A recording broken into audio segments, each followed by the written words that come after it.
मनुष्य वही बनता है जो वह अपने भीतर सोचता है। तुम जो चाहोगे वही बन जाओगे, लेकिन यह चाहना कोई साधारण चाहना नहीं है। यह चाहना तुम्हारी पूरी चेतना का बीज है। अगर तुम्हारे भीतर डर है तो तुम डर ही बन जाओगे।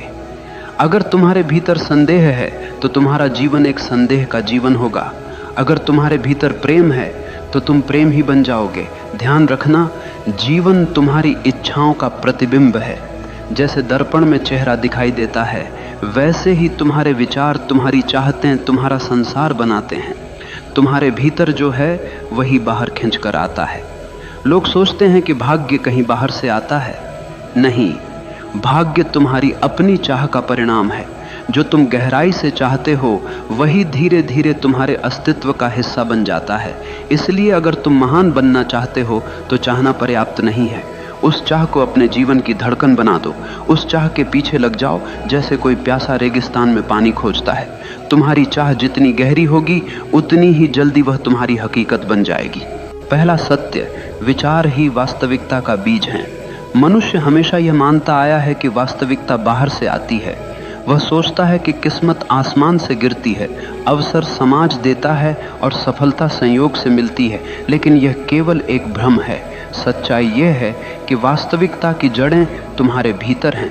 तुम्हारे विचार ही वह बीज हैं जिनसे तुम्हारा भविष्य जन्म लेता है। अगर बीज रोगी हो तो पेड़ कभी फलदार नहीं हो सकता, और अगर बीज स्वस्थ हो तो कोई भी तूफान तुम्हें रोक नहीं सकता। ध्यान दो, अगर कोई बच्चा बचपन से सुनता रहे कि तू कुछ नहीं कर सकता, तू निकम्मा है, तो धीरे धीरे वह बच्चा सच में वही बन जाता है। वह विश्वास ही नहीं करता कि वह कुछ कर सकता है। उसके विचार ही उसे कैद कर देते हैं। लेकिन वही बच्चा अगर यह सुनता रहे कि तेरे भीतर अनंत संभावनाएं हैं, तू कर सकता है, तो उसकी चाल बदल जाती है, उसका आत्मविश्वास बदल जाता है। वह कठिन से कठिन परिस्थिति को भी चुनौती की तरह स्वीकार करता है। तुम्हें समझना होगा कि विचार कोई छोटी चीज नहीं है। विचार ऊर्जा है, और यह ऊर्जा निरंतर तुम्हारी आभा, तुम्हारी भाषा, तुम्हारे निर्णय और तुम्हारी यात्रा को आकार देती है।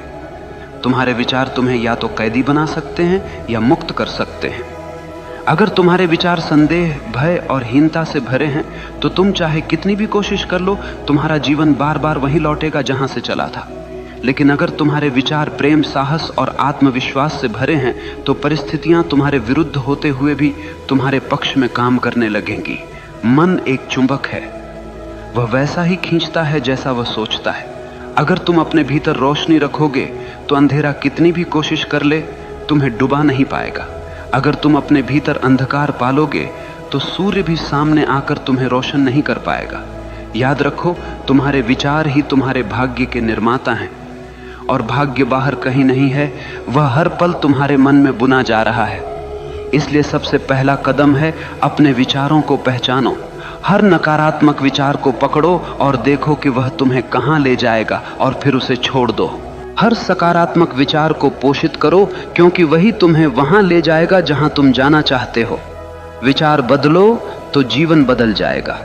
विचार ऊंचे रखो तो जीवन ऊंचाइयों तक पहुंचेगा, और अगर विचार गहरे हों तो जीवन भी गहराई पा जाएगा। दूसरा सत्य, चाहत केवल सोचना नहीं, जीना है। लोग कहते हैं, मैं यह बनना चाहता हूं, मैं वो करना चाहता हूं, लेकिन उनकी चाहत केवल शब्दों तक सीमित रहती है। वह चाहत इतनी हल्की होती है कि पहला ही तूफान उसे उड़ा ले जाता है। ध्यान रखना, सच्ची चाहत सिर्फ सोचने का नाम नहीं है, वह जीने का नाम है। अगर तुम्हें कुछ पाना है तो तुम्हारी हर धड़कन उसी के साथ तालमेल में होनी चाहिए। जैसे कोई प्यासा रेगिस्तान में चल रहा हो, उसे केवल पानी चाहिए। वह आसपास के पेड़ नहीं देखता, वह रेत नहीं देखता, वह तारों का सौंदर्य भी नहीं देखता। उसकी आंखें सिर्फ पानी खोज रही होती हैं। यही है गहरी चाहत। लेकिन आम आदमी की चाहत कैसी होती है? वह कहता है, मुझे सफलता चाहिए, लेकिन साथ ही वह आलस्य को गले लगाकर सोता है। वह कहता है, मुझे ज्ञान चाहिए, लेकिन वह घंटों फालतू की क्रियाओं और गलत सोच में डूबा रहता है। वह कहता है, मुझे आत्मा की शांति चाहिए, लेकिन उसकी आदतें शांति के विपरीत हैं। तो यह चाहत नहीं है, ये केवल कल्पना है। सच्ची चाहत तब होती है जब तुम्हारा पूरा अस्तित्व उसी दिशा में लग जाए। तुम्हारी सांसें, तुम्हारा रक्त, तुम्हारी आंखें, तुम्हारा सोचना, तुम्हारा चलना, सब कुछ उसी की तरफ बढ़ने लगे। तब दुनिया की कोई ताकत तुम्हें रोक नहीं सकती। गौर करना, जिन्होंने इतिहास बदला उनकी चाहतें साधारण नहीं थीं। बुद्ध ने केवल सत्य की चाहत की और उसी चाहत ने उन्हें राजमहलों से जंगल तक पहुंचा दिया। एडिसन ने केवल रोशनी की चाहत की और उसी चाहत ने अंधेरे में बल्ब जला दिया। गांधी ने केवल स्वतंत्रता की चाहत की और उसी चाहत ने साम्राज्य को हिला दिया। तुम जो चाहोगे वही बन जाओगे, लेकिन वह चाह इतनी गहरी होनी चाहिए कि तुम्हारा पूरा जीवन उसका गवाह बन जाए। अगर चाह सतही है तो वह कभी पूरी नहीं होगी, लेकिन अगर चाह गहरी है तो ब्रह्मांड भी तुम्हारी मदद के लिए रास्ता बनाने लगता है। याद रखो, सतही चाहतें सपनों में मर जाती हैं, गहरी चाहतें हकीकत में जन्म लेती हैं। तीसरा सत्य, डर और संदेह तुम्हारे सपनों के सबसे बड़े दुश्मन। मनुष्य चाहता तो बहुत कुछ है, लेकिन उसके भीतर एक और आवाज लगातार गूंजती रहती है, क्या यह संभव है? अगर मैं असफल हो गया तो, अगर लोग हंस पड़े तो, अगर दुनिया ने मुझे ठुकरा दिया तो? यही डर और यही संदेह तुम्हें कभी वहां पहुंचने नहीं देंगे जहां तुम जाना चाहते हो। याद रखना, डर और संदेह वही जहर हैं जो चाहत की जड़ों को धीरे धीरे सुखा देते हैं। देखो, तुम्हारे भीतर दो आवाजें हमेशा चलती रहती हैं। एक कहती है हाँ मैं कर सकता हूं, दूसरी कहती है नहीं यह मेरे बस की बात नहीं है। और तुम वही बन जाते हो जिसे तुम सुनते हो। अगर तुम डर की आवाज सुनोगे तो जीवन एक जेल बन जाएगा। तुम अपने सपनों के दरवाजे खोल ही नहीं पाओगे। तुम कोशिश करने से पहले ही हार मान लोगे। डर तुम्हें यकीन दिलाएगा कि सुरक्षित रहना ही समझदारी है, लेकिन ध्यान रखना, सुरक्षित रहने वाले लोग कभी महान नहीं बनते, वे केवल भीड़ में गुम हो जाते हैं। और अगर तुम साहस की आवाज सुनोगे तो दुनिया कहेगी पागल है, लेकिन वही पागलपन तुम्हें ऊंचाइयों पर ले जाएगा। हर महान इंसान को कभी न कभी पागल कहा गया है, क्योंकि उसने डर को नकार दिया और संदेह को त्याग दिया। ध्यान से समझना, डर असली नहीं होता, वह केवल एक कल्पना है। तुम सोचते हो कि भविष्य में कुछ गलत होगा, लेकिन भविष्य अभी आया ही कहां है। तुम डर को अपनी सोच से पैदा करते हो और फिर उसी डर में जीते हो। इसलिए अगर तुम सच में वही बनना चाहते हो जो तुम चाहते हो, तो सबसे पहले अपने डर को पहचानो, उसे चुनौती दो। हर बार जब डर कहे तू नहीं कर सकता, तुम्हारा उत्तर होना चाहिए मैं करके दिखाऊंगा। और धीरे धीरे डर कमजोर हो जाएगा, साहस मजबूत हो जाएगा।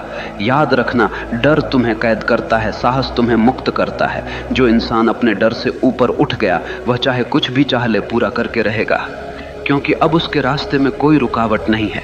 चौथा सत्य, परिस्थितियां तुम्हें नहीं गढ़ती, तुम्हारा दृष्टिकोण गढ़ता है। लोग हमेशा शिकायत करते रहते हैं, मेरी हालत खराब है, मेरी परिस्थितियां कठिन हैं, मेरा परिवार मेरा साथ नहीं देता, समाज मुझे रोकता है। लेकिन ध्यान से सुनो, परिस्थितियां कभी किसी को महान नहीं बनाती और न ही किसी को छोटा करती हैं। महान वही बनता है जो कठिन परिस्थितियों को सीढ़ी बना लेता है, और छोटा वही रह जाता है जो परिस्थितियों को बहाना बना लेता है। जीवन में तूफान आएंगे, कभी गरीबी का तूफान, कभी असफलता का, कभी अकेलेपन का। लेकिन असली प्रश्न यह नहीं है कि तूफान कितना बड़ा है, असली प्रश्न यह है कि तुम उसे देखने का दृष्टिकोण क्या रखते हो। एक ही परिस्थिति में दो इंसान होते हैं, एक टूट जाता है, हार मान लेता है, दूसरा उसी परिस्थिति में और भी मजबूत हो जाता है। फर्क केवल दृष्टिकोण का होता है। अगर तुम्हारा दृष्टिकोण यह है कि हर मुश्किल मुझे कुछ सिखाने आई है, तो वह मुश्किल तुम्हारा शिक्षक बन जाएगी। लेकिन अगर तुम्हारा दृष्टिकोण यह है कि मुश्किलें मुझे तोड़ने आई हैं, तो वह मुश्किल सच में तुम्हें तोड़ देगी। याद रखना, जीवन कभी तुम्हारे हिसाब से नहीं चलेगा, लेकिन तुम्हारे पास एक आज़ादी हमेशा है। कैसे प्रतिक्रिया देनी है यह तुम पर निर्भर करता है। बुद्ध ने कहा था, दुख तुम्हारे पास आता है, लेकिन दुख को पकड़ कर रखना तुम्हारा चुनाव है। तुम्हें यह समझना होगा कि तुम्हारे सपनों को रोकने वाली सबसे बड़ी दीवार बाहर की दुनिया नहीं है, बल्कि तुम्हारे अंदर का नकारात्मक दृष्टिकोण है। अगर तुम चाहो तो हर परिस्थिति को अवसर में बदल सकते हो, ठीक वैसे ही जैसे सीप में रेत का छोटा सा कण मोती बन जाता है। वही रेत अगर बाहर पड़ी रहती तो कोई मूल्य न होता, लेकिन सीप ने उसे मोती बना दिया, क्योंकि उसने उसे स्वीकारा और रूपांतरित किया। तुम्हारा जीवन भी वैसा ही है।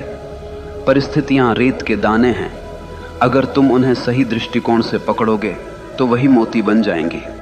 इसीलिए अगर तुम जो चाहो वो बनना चाहते हो तो सबसे पहले अपने दृष्टिकोण को बदलो। परिस्थितियां चाहे जैसी हों, तुम्हारी नजर उन्हें या तो बोझ बना सकती है या वरदान। पांचवां सत्य, अनुशासन चाहत को हकीकत में बदलने का सेतु। देखो, चाहत रखना आसान है, हर आदमी चाहता है। कोई अमीर बनना चाहता है, कोई सफल, कोई शांत, कोई महान। लेकिन चाहत अकेली कुछ नहीं कर सकती। चाहत को हकीकत तक पहुंचाने के लिए एक पुल चाहिए, और उस पुल का नाम है अनुशासन, डिसिप्लिन। बिना अनुशासन के चाहत वैसी ही है जैसे बिना ईंधन की कार खड़ी रहेगी, कहीं नहीं जाएगी। सोचो, अगर तुम यह चाहते हो कि तुम्हारा शरीर स्वस्थ हो तो केवल सोचने से कुछ नहीं होगा। तुम्हें रोज व्यायाम करना होगा, सही भोजन करना होगा, आलस्य छोड़ना होगा। यही अनुशासन है। अगर तुम यह चाहते हो कि तुम्हारा जीवन ज्ञान से भरा हो तो केवल यह चाहना कि काश मैं बुद्धिमान बनूं बेकार है।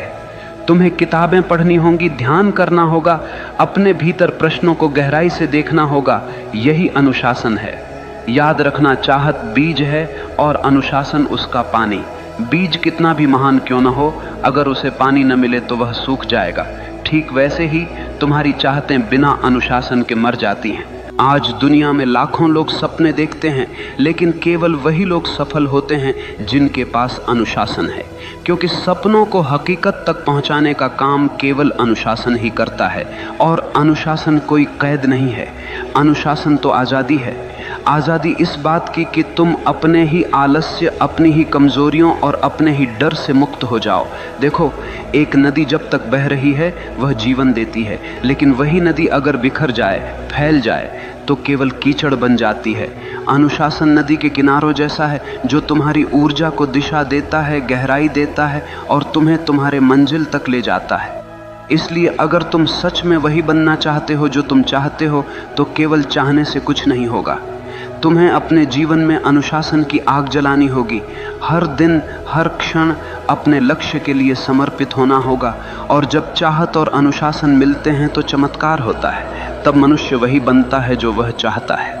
मनुष्य वही बनता है जो वह गहराई से चाहता है। लेकिन याद रखना, यह जीवन कोई खेल नहीं है, यह तुम्हारी चेतना की यात्रा है।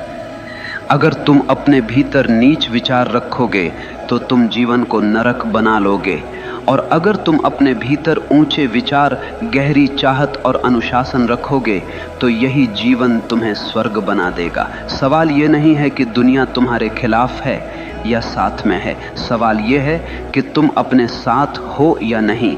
अगर तुम अपने विचारों, अपनी चाहतों और अपने अनुशासन के साथ खड़े हो तो दुनिया की कोई ताकत तुम्हें रोक नहीं सकती।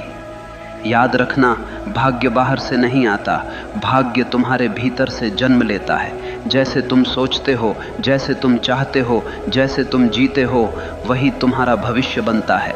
तो उठो, अपने डर को छोड़ो, अपने संदेह को जलाओ, अपनी चाहत को इतना गहरा बना लो कि वह तुम्हारी हर सांस में समा जाए, और फिर देखना पूरा ब्रह्मांड तुम्हारे रास्ते को साफ करने लगेगा। तुम जो चाहोगे वही बन जाओगे। ये कोई वादा नहीं है, ये एक सत्य है। अब ये तुम्हारे ऊपर है